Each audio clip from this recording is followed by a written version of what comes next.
Antes de comenzar con nuestro invitado, con tantas cosas que teníamos, se nos pasó felicitar a nuestro gran amigo y mi hermano, Ramón Madera Arias, que cumple años en este día. Ramón Madera es una persona muy conocida en las redes, él fue miembro del Tribunal Superior Electoral y un juez durante toda prácticamente su vida.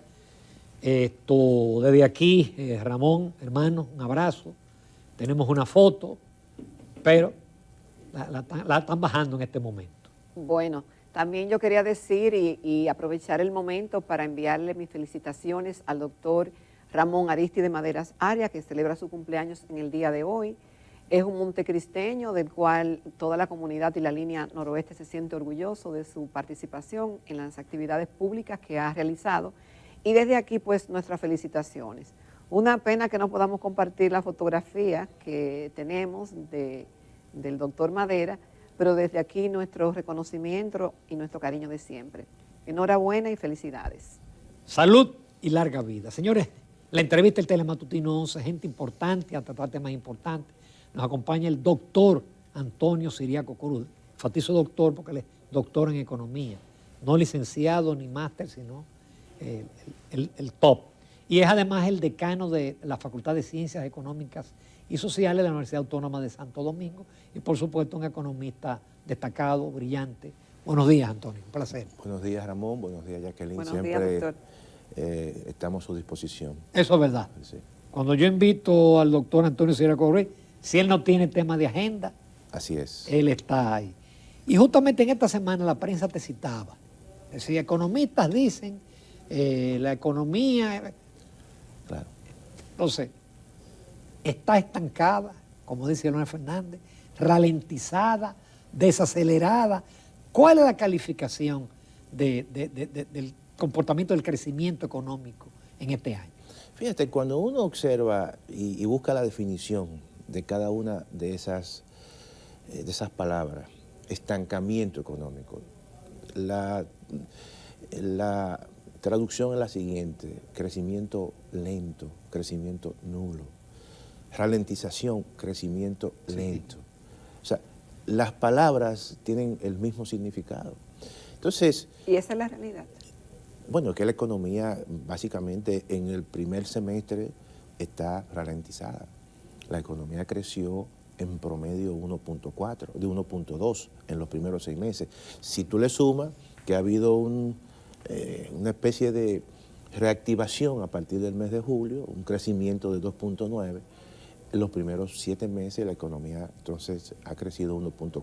Cuando tú comparas ese mismo semestre o los 7 primeros meses con respecto al año anterior, que la economía creció cercano a su crecimiento potencial, evidentemente que hay una desaceleración de la economía, hay una ralentización de la economía, hay una especie de atonía de la económica, es decir, una pérdida de fuerza de la economía. Incluso cuando tú observas la creación de empleo, pasa igual.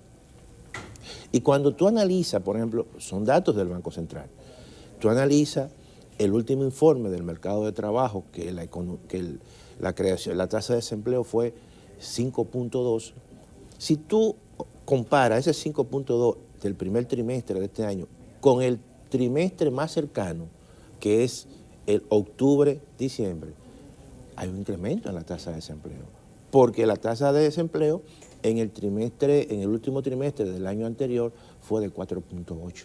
Por lo tanto, eso está significando que la economía pierde fuerza. Y es normal, porque la economía dominicana, en este caso, se está comportando muy parecido al comportamiento de la economía mundial y al comportamiento del resto de la economía, que todos se han desacelerado. La economía mundial, por ejemplo, ¿cuál es el crecimiento potencial de la economía mundial? 3.5. ¿Cuánto va? Posiblemente termine creciendo, según la proyección, alrededor de 2.9, del 3%. América Latina, ¿cuánto va a terminar creciendo este año? Posiblemente 1.5, 1.7. Ahora, ¿qué ocurre? Si la economía dominicana... Perdone, doctor, ¿que América Latina crecerá qué porcentaje? En promedio 1.5, 1.7 este año. Es decir, que pero es una situación pareciera sistémica. Claro, porque hay una disminución de la economía mundial. Claro, cada realidad, cada región tiene su realidad. Ojo, y lo que voy a decir es lo siguiente: la meta de crecimiento en la economía dominicana es un 4%. Yo digo, si terminamos con un crecimiento entre un 3 y 3.5, obviamente vamos a terminar por debajo del crecimiento potencial. Que es 5. Pero tú estás creciendo casi 2 veces por encima del crecimiento promedio de América Latina. Exactamente. Entonces, doctor, ahí yo quiero hacer una pausa y me disculpa, porque hemos visto declaraciones y análisis muy disímiles de economistas y de autoridades del área económica del gobierno. Es decir, por un lado vemos cómo el gobierno anuncia que las recaudaciones han aumentado, por ejemplo, tanto de aduanas, de la DGI, por ejemplo. También vemos cómo el número de turistas ha tenido una gran presencia y ha seguido aumentando después de la pandemia considerablemente, y este año no ha sido la excepción. Entonces, con esos factores de que más recaudaciones, más turistas, una proyección económica de un 4, y en un momento determinado se llegó a hablar de un 5, sabemos que el entorno internacional influye, claro, pero ¿cuál es el diagnóstico suyo de que nosotros nos hemos ralentizado? Vamos por partes. ¿Qué significa la ralentización de la economía? Crecer menos. Exacto. No es que no estamos creciendo, ya, crecer menos. Con un ritmo no hay recesión. No hay recesión, evidentemente. Ya. Entonces, ¿qué ocurre? Tú mencionaste, Jacqueline, que las recaudaciones han sido mayores, claro, en la DGI, pero las recaudaciones de aduana han caído con respecto al año anterior. Porque las importaciones han caído. Porque las importaciones han caído. Y una caída de las importaciones significa que hay menos actividad económica. Oye bien. Menos demanda. Claro que sí. ¿Por qué? Porque evidentemente la economía crece menos, se está generando menos empleo. ¿Qué ha pasado en aduana, en la DGI? Que ha mejorado su eficiencia. Tú sabes que se introducen mecanismos, la misma amnistía fiscal permite que mucha gente se incorpore y aproveche en un momento determinado. Bueno, pero eso es ahora. Sí, pero también recuerda que han tenido un piloto con la facturación electrónica, la factura electrónica. Que eso va directo allá. Que eso va directo. Entonces, y ya hay supermercados, claro, y hay muchísimas empresas que lo han adoptado. Y eso mejora en cierta manera todo el desempeño interno de las recaudaciones. Pero las actividades económicas en sentido general han disminuido. Y eso son datos oficiales. Es decir, prácticamente todos los sectores han dado negativos. El caso, por ejemplo, del sector que tú has mencionado, del turismo. El turismo, si bien es cierto que tiene un crecimiento muy positivo, pero no es el crecimiento que tuvo el año anterior. El año pasado fue 25. 25, ahora va en 11. El último dato va en 11. Y en promedio, en los primeros 7 meses, es un 9. Por lo tanto, eso significa que los sectores han disminuido su actividad económica. Y eso se refleja en un menor crecimiento. Yo creo que eso no debe de generar grandes preocupaciones en el sentido siguiente, de que la economía dominicana necesariamente no tiene por qué crecer en ese entorno un 5%, porque no es una economía que constituye una economía superdotada. Todo lo contrario, está muy vinculante con el ciclo económico de la economía norteamericana, que va a crecer este año menos, alrededor de un 2%, y además también hay que tomar en consideración que el otro componente donde la economía dominicana importa mucho, que es de China, China prácticamente su crecimiento se ha desplomado. En China, por ejemplo, vive un proceso de inflación cero, no hay demanda. Y es todo lo contrario, han tenido que estimular realmente la demanda. Y todo eso influye en la economía del mundo. En el caso, por ejemplo, de Europa, va a crecer menos. Y eso no significa que la República Dominicana tenga un buen desempeño en el sector turístico. Pero evidentemente es un sector que en sentido general está creciendo menos. Todos los sectores están creciendo menos. Pero no hay que preocuparse por eso. Es que no. Es un entorno... No, lo que quiero decir que se ve como una catástrofe y no es así. Yeah. O sea, hay que acostumbrarse a los ciclos económicos que son normales. Nosotros vivimos un ciclo de expansión previo a la pandemia muy prolongado. Perdone, doctor, no es atribuible entonces a un mal manejo del gobierno, como quiere decir la oposición. No, yo pienso que el gobierno no ha cometido grandes errores. O sea, esa es mi opinión. No ha cometido grandes errores en el sentido de que las políticas públicas hayan inducido a un proceso de ralentización de la economía. Todo lo contrario, han tenido restricciones muy fuertes Y ahora, por ejemplo, incluso en el presupuesto reformulado, yo creo que han hecho un esfuerzo importante de aumentar la inversión pública, que creo que es el elemento que tienen que enfatizar en esta segunda mitad, porque el Banco Central ha hecho un trabajo importante. El Banco Central, tú no le puedes pedir más de lo que ha hecho, en el sentido... Es que parecería que no puede hacer más. No, no puede. Es que no puede hacer bajar nada. más la tasa de política. No, está muy mediatizado a las decisiones que toma la Reserva Federal en los Estados Unidos. Y fíjate que se van a reunir entre el 18 y el día 20, y yo pienso que el Banco Central tendrá que establecer una pausa en sus decisiones de tasa de política monetaria, porque no sabemos la decisión que se va a tomar en Estados Unidos. Posiblemente en Estados Unidos hay un riesgo de que se sigan incrementando la tasa de política monetaria. ¿Por qué? Porque todavía el mercado de trabajo refleja un pleno empleo. Y el crecimiento de los salarios en Estados Unidos, que está alrededor entre un 4 y 4.5, están por encima de la inflación anualizada. El último dato del crecimiento salarial oscila en 4.5 y la inflación, que subió un poquito en los Estados Unidos, es 3.2.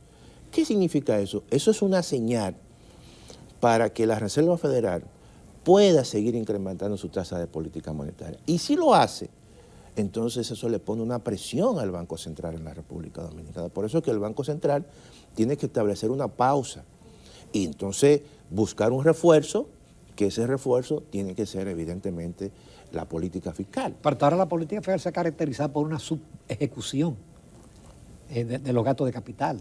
Incluso aún con el presupuesto, si lo ejecutaran, todavía está por debajo en relación al PIB de lo que fue en el 19. Claro, fíjate que el gasto de capital, con este presupuesto reformulado, lo que ellos proyectan es incrementarlo y llevarlo hasta 193 mil millones de pesos. Eso es equivalente al 2.8 del PIB. O sea, pero tú tienes que por lo menos tener un gasto de capital que sobrepase el 3%, 3.2%, de tal manera que eso tenga un impacto muy fuerte en esta segunda mitad. Por eso yo creo que lo más recomendable, lo más sano es que el gobierno recorte su tasa de crecimiento ya proyectada para este año, su tasa meta. Sí. En vez de un 4 o un 4.2, bueno, establece una meta de un 3.5 para que no tenga ese estrés económico de tal forma... Para que también con elecciones ahí a la vuelta de la esquina... Bueno, pero esas son coyunturas que nadie la busca, pero tú tienes que enfrentarla. Si no, entonces tú vas a tener una situación claramente de que va a incumplir una serie de metas. Y entonces ahí puede ser peor incluso en términos políticos. Vamos a una breve pausa, Antonio Siriaco Cruz, y volvemos. Tenemos muchísimas preguntas, a ver el tiempo nos dé. Continuamos en Telematutino 11 esta mañana conversando con el doctor Antonio Siriaco Cruz, decano de la Facultad de Ciencias Económicas y Sociales de la Universidad Autónoma de Santo Domingo. Y estamos analizando algo tan importante para un país como es la economía, que habemos 10 millones de economistas aquí, porque todo el mundo opina sobre ese tema. Y de abogados también. Así es, doctor. El hecho de que el gobierno le haya pedido adelantos por unos 25 mil millones a los bancos, el tema de que vimos cómo se aprobó rápidamente, ahí sí que no hubo problema para poner en agenda y para aprobar rapidísimo el tema de la amnistía, que ha sido cuestionada por algunos, claro, y elogiada por otros, pero sigue siendo en cierta forma contradictoria, porque en cierta forma se privilegia al que no cumple versus al que sí cumple con sus obligaciones. Pero ese dinero por adelantado, por ejemplo, de los bancos, ¿al gobierno no lo pondrá en un aprieto el año que viene?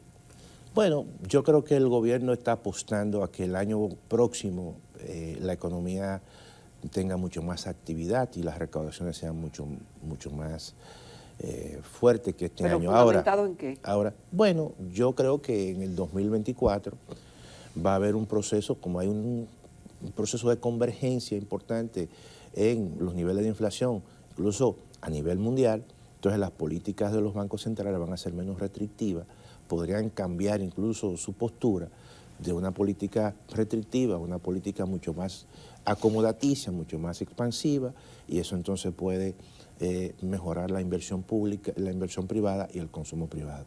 Ahora, déjame decirte una cosa, ese anticipo de los bancos, que yo creo que es el mejor negocio que ha hecho en un momento determinado el gobierno, porque si te dan 25.000 millones a tasa cero. A tasa cero, entonces nadie va a decir que no.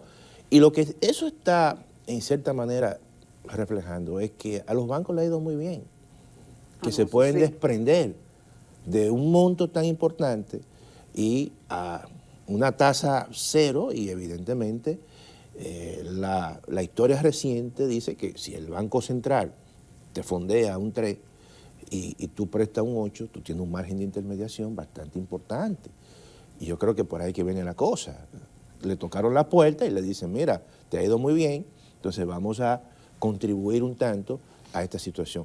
Pero, fíjate, no deja de ser un compromiso también por parte del Estado. El Estado debe en esos procesos anunciar, ser más transparente y además, porque eso es un compromiso futuro y tú estás comprometiendo una gran parte de los recursos, ¿no?, futuros, y tú no sabes obviamente cómo va a ser el comportamiento de la economía, pero yo creo que está apostando a que el próximo año 2024 sea un año donde la economía dominicana pueda tener un mayor nivel de crecimiento, mayores recaudaciones, porque ya hay un cambio y habrá un cambio de postura en la política monetaria. Sin embargo, en lo que eso llega, Antonio, hay dos elementos que a mí me llaman la atención. A pesar de los estímulos económicos, la tasa activa, es decir, la tasa a la cual los bancos prestan a la gente, bajó en junio, bajó en julio, sin embargo, ha comenzado a subir y al día de ayer está a un nivel más alto que antes que los estímulos. La tasa pasiva sí, el que deposita ha bajado. Pero además estamos viendo un fenómeno de depreciación de la moneda. El Banco Central ha perdido como 1.600 millones de dólares en reserva desde el 1 de junio hasta ahora y ha inyectado, según mis datos, alrededor de 945 millones de dólares a los mercados cambiarios. Sin embargo, el dólar lleva como 4% de depreciación. Mira, ese es el ajuste básicamente que induce el mercado. ¿Por qué? Por lo siguiente. Ante la imposibilidad que tiene el Banco Central de incrementar su tasa de política monetaria como reacción de lo que está ocurriendo en Estados Unidos, la mantiene en pausa. Pero eso significa que ese margen de tasa de interés a nivel local con respecto a la internacional se amplía. Y como tú no puedes subirla, el mecanismo de ajuste que tú tienes en el mercado es incrementar la tasa de cambio. Eso frena, obviamente, cualquier situación que pueda ocurrir de salida de capital. Entonces el banco pierde reserva. El banco dice, déjame entonces, como tengo muchos recursos, mantener un nivel de estabilidad o mínimamente una tasa de depreciación que sea compatible precisamente con... Pero eso impacta en los precios, el aumento. Claro, impacta en los precios. Entonces, pero fíjate que la importancia de haber convergido muy rápido, fuertemente, claro, con un costo de disminuir el crecimiento de la economía, pero evidentemente el Banco Central tuvo que atacar la inflación y los niveles de inflación están un poquito por debajo de la meta. Eso le da un margen al Banco Central de cualquier movimiento que ocurra hacia los precios, hacia arriba, que esos precios permanezcan en el nivel meta o en la franja que se establece el banco. Mira, tradicionalmente los precios, como yo he dicho, suben por el ascensor y bajan por la escalera. Suben muy rápido. Pero no bajan. Pero bajan muy lento. Entonces eso son parte de los procesos que se dan cuando tú utilizas políticas monetarias muy fuertes para disminuir la inflación, pero entonces va a tener precios que se van a quedar muy altos. Entonces el tipo de cambio en este caso, constituye un elemento de ajuste ante la imposibilidad que tiene el Banco Central de incrementar su tasa de política monetaria.